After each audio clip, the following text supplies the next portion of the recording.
not a-hole for wanting my son named after my dad instead of my stepdad. My dad passed away when I was 9. He was the best dad in the world, and I still miss him. He was just the life of the party, made everyone laugh, was caring and kind. He died in an accident. My dad didn't have any family since he was a foster kid, but the day of his funeral, the place was packed with people who loved him. Literally almost no space for everyone inside. That's how many people his presence affected. My mom and I struggled until she met Marcus, not his real name, when I was 11. He helped us out a lot, and he's a great guy.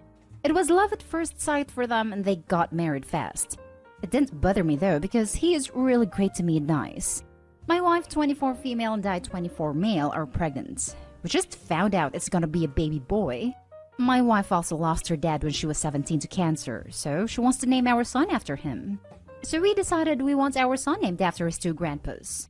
Her dad's would be our son's first name, then my dad's as his middle name. We told everyone on Zoom. My mom called me a few days after we told them.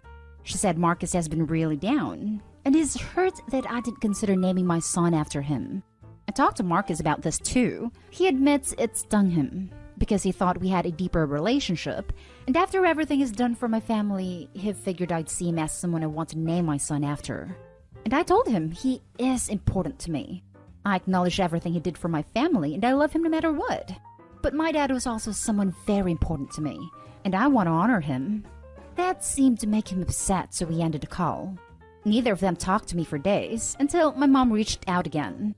She really thinks I should reconsider this because it would mean a lot to Marcus, and make him feel more included, I guess. I told her my wife and I pretty much decided on this. My mom got a little pissy about it. She said it's fine then if I won't compromise, and Marcus sees now where he stands in my life. It was a really weird call, and now it's radio silence from them. So yeah, I don't know. I've already told him it's important to me. He knows I love him because I've said so many times. Just don't see why he'd get upset over what we want to name our son. I doubt if we weren't naming him after our dads there would be a problem. So I'm lost. Am I being an a-hole for deciding I want my son named after my dad instead of him? Now for the top comments. Not a-hole. You're naming your child after the fathers you both lost to honor them. Marcus is still here and will have a chance to be a part of the child's life, whereas your father can't. So using his name is a sweet way of making sure he too is part of your child's life as well. This is a great point. I would definitely emphasize how excited I am for him to be your baby's granddad, while firmly sticking with the name you have chosen. Just because you love your dad and want to honor his memory doesn't mean you don't love your stepdad. Not a-hole. Literally this. I would stress to Marcus that he will be the only grandpa the baby knows. You and your wife can't give that to your own dad, so want to honor them in a different way. It is not a dig at Marcus, just a way for the child to connect to 2 people he will never meet. Not a-hole. I'm gonna be blunt. Marcus would be no one if your dad hadn't sadly passed.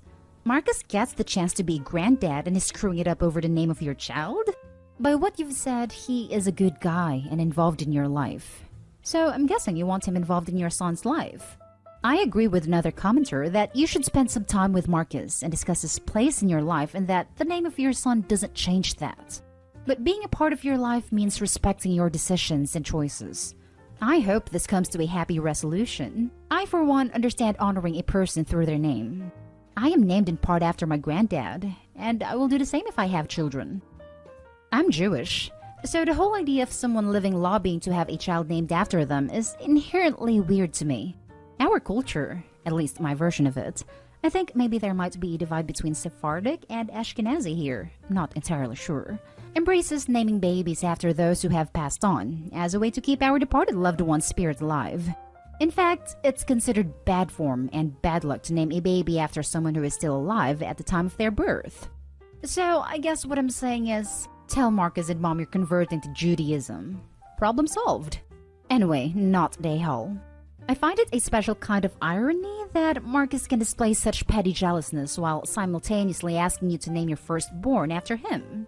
As if his behavior is such a shining example of modesty, humility, and kind-hearted decency that you'd want your son to look to the man behind these actions as a role model?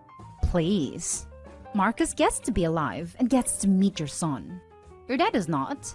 Marcus needs to focus on that stark reality. Now for the next story. Am I the a-hole for ruining my parents' retirement by refusing to move in with them? I, female 20, live with my mother, 55, stepfather, 69, and my brother, 18, in a small town in an apartment building that we absolutely hate. Because my brother is about to leave for the army after he graduates high school, my parents are planning on moving about 2 hours away. Their plan is for me to assume half of the rent of the new apartment, and they would travel each month, coming back once a month for doctor's appointments or during the winter season.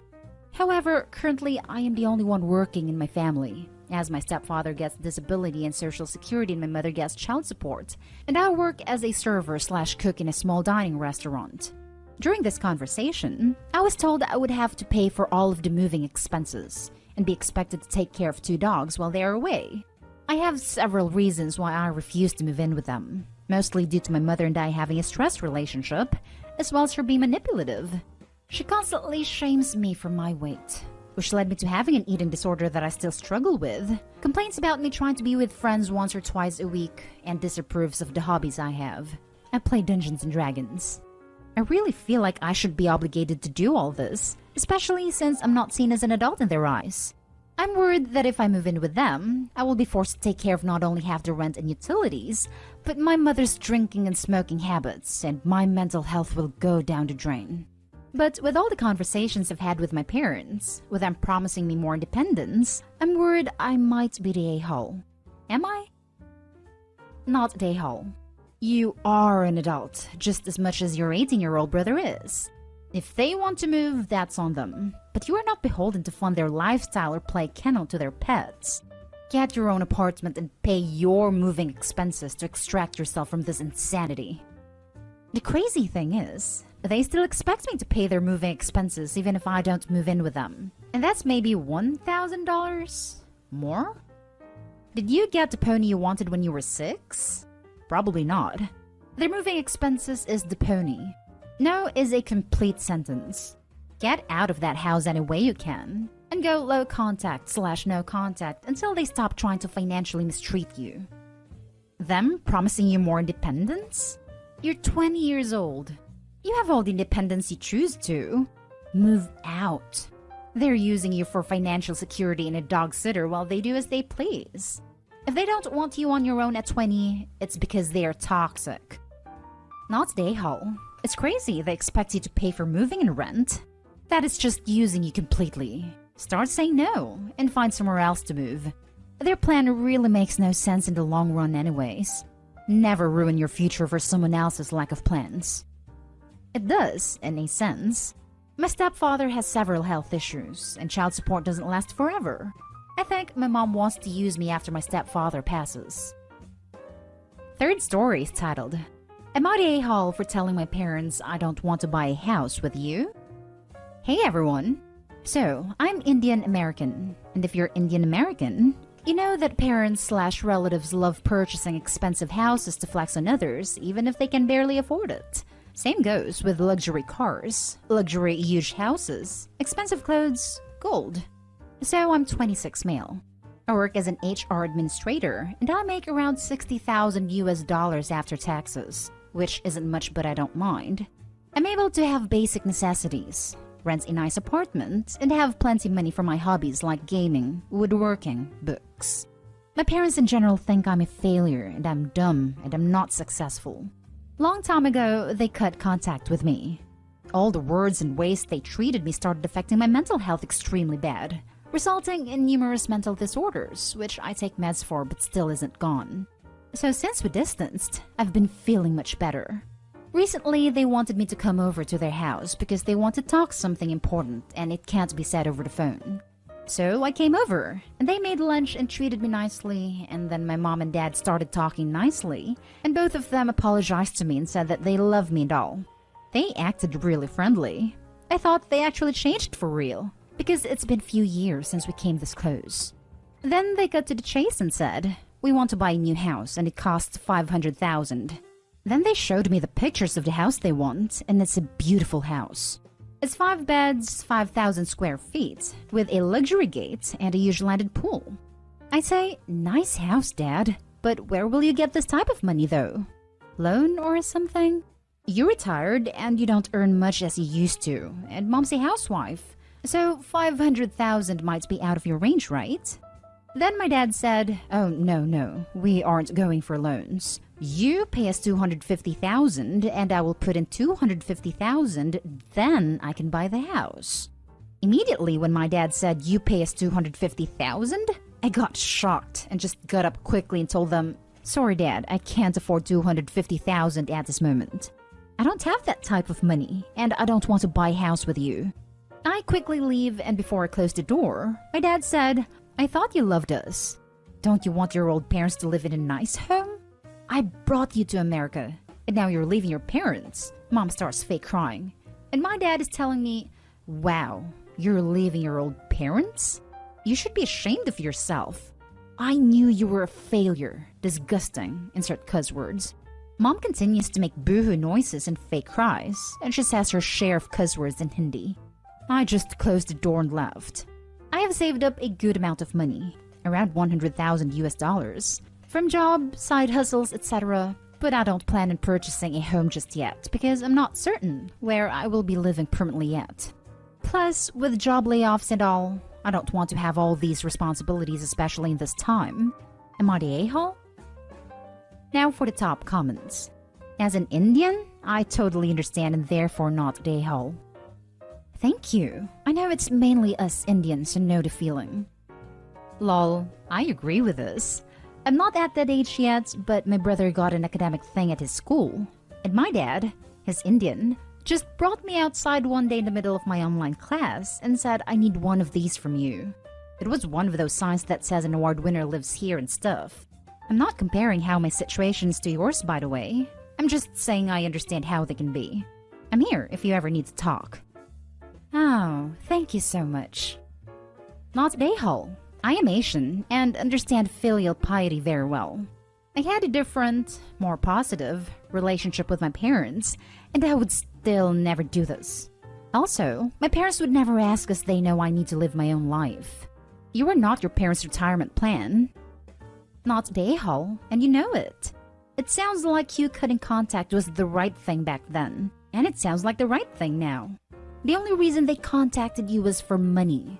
If your dad is able to put up $250,000, I'm certain that he can purchase a nice, but slightly smaller, property for him and your mother to spend their final years in.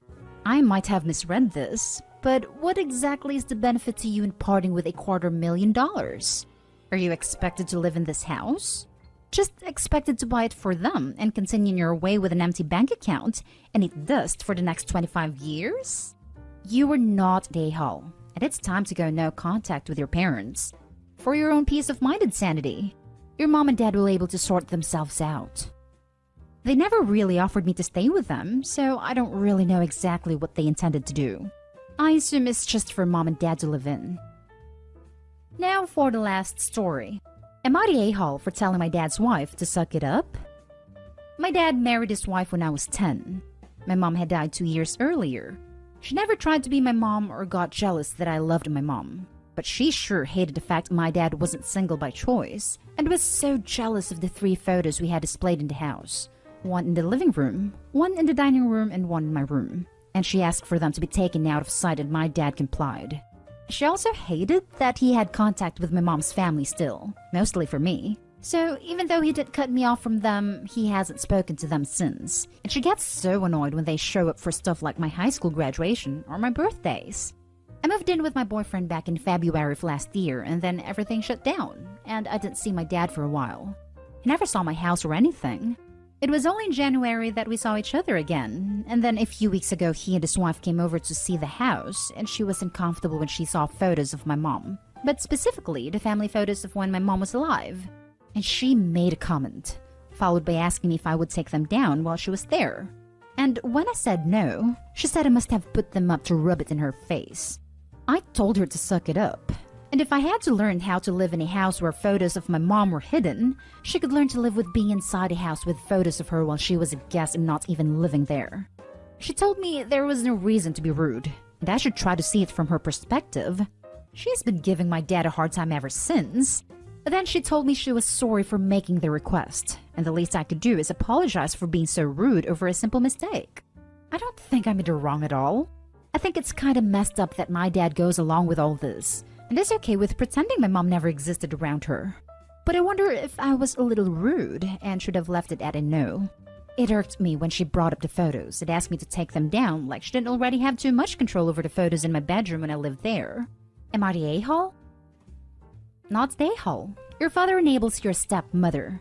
She told me there was no reason to be rude and I should try to see it from her perspective. What perspective would that be, as a guest in your home? You're displaying pictures of your family.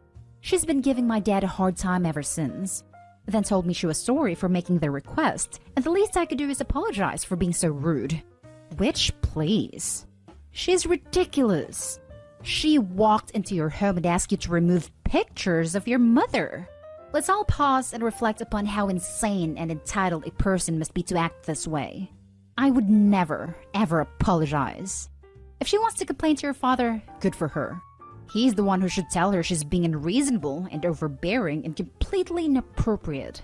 He can enjoy her witching since he's the one who should shut her down, but doesn't. She said I must have put them up to rub it in her face. This is perhaps the textbook definition of narcissism. The only reason a person would have a picture of their dead mother in their house is to make me feel bad. Right? The house that she's entered one time in 13 months. I guess she thinks Opie's playing the long spite game. I now have this mental image of Opie prancing around evilly like the Grinch, placing the photos in the perfect place before sitting back in glee, and cackling at how brilliant their evil plan is before clapping and rolling all over the couch in joy. Not a-hole. You don't have anything to apologize for. Regardless of how she feels about your mom, she is way out of line trying to dictate what photos you can display in your own home.